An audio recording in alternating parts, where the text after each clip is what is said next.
Hello everybody, আমাদের আজকের topic হচ্ছে প্ল্যান্টার ফাসাইটিস বা হিল পেন। আমরা জেনে নেব আজকে যে প্ল্যান্টার ফাসাইটিসের কী কারণ এবং এখান থেকে মুক্তি পাওয়ার কি কি উপায় আছে। আমি doctor Arijit Ghosh, consultant orthopaedic surgeon, mission hospital, Durgapur. Planter fasciitis একটি খুবই কমন প্রবলেম। এটা আমাদের পায়ের নিচে যে ফাসা বা পর্দা আছে তার ইনফ্লামেশনকেই আমরা প্ল্যান্টার ফাসাইটিস বলি। আমাদের প্রথমেই জেনে নিতে হবে যে প্রত্যেক হিল পেনই কিন্তু প্ল্যান্টার ফাসাইটিস নয়।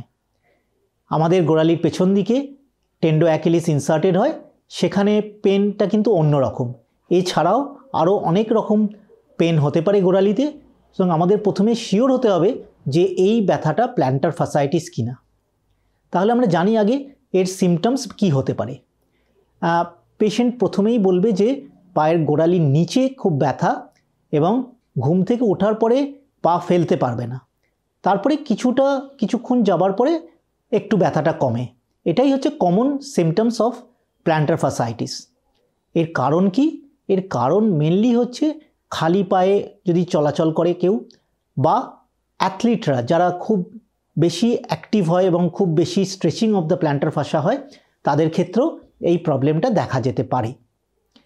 এবার এর ডায়াগনোসিস কী করে করব? ডায়াগনোসিস মেনলি ক্লিনিক্যাল হিস্ট্রি এবং এক্সামিনেশন থেকেই আমরা মোটামুটি এটা ডায়াগনোস করতে পারি। এছাড়াও এক্সরে একটা দরকার হয়, এবং অনেক ক্ষেত্রেই দেখা যায় যে একটা সুঁড়ের মতো হাড় তৈরি হয়েছে হিলবোন থেকে, যেটাকে আমরা বলি ক্যালকেনিয়াল স্পার।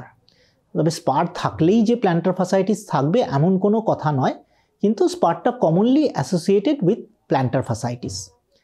এরপরে আসি ট্রিটমেন্ট মূলত হচ্ছে কনজারভেটিভ ট্রিটমেন্ট। কনজারভেটিভ মানে আমরা যেখানে কোনো সার্জারির ব্যবহার করি না।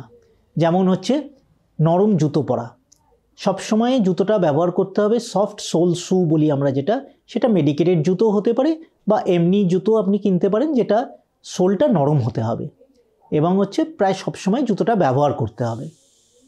এছাড়াও প্ল্যান্টার ফাসা স্ট্রেচিং এক্সারসাইজেস হয়, এইটা কিন্তু খুব উপকারী। এই স্ট্রেচিং করলে কিন্তু প্ল্যান্টার ফাসা ইনফ্ল্যামেশনের ফলে যে কন্ট্রাকশন হয়েছিল সেটা কিন্তু আস্তে আস্তে ফাইবার্সগুলো স্ট্রেচ হতে থাকলে ব্যথাটা কিন্তু অনেকটাই কমে যায়।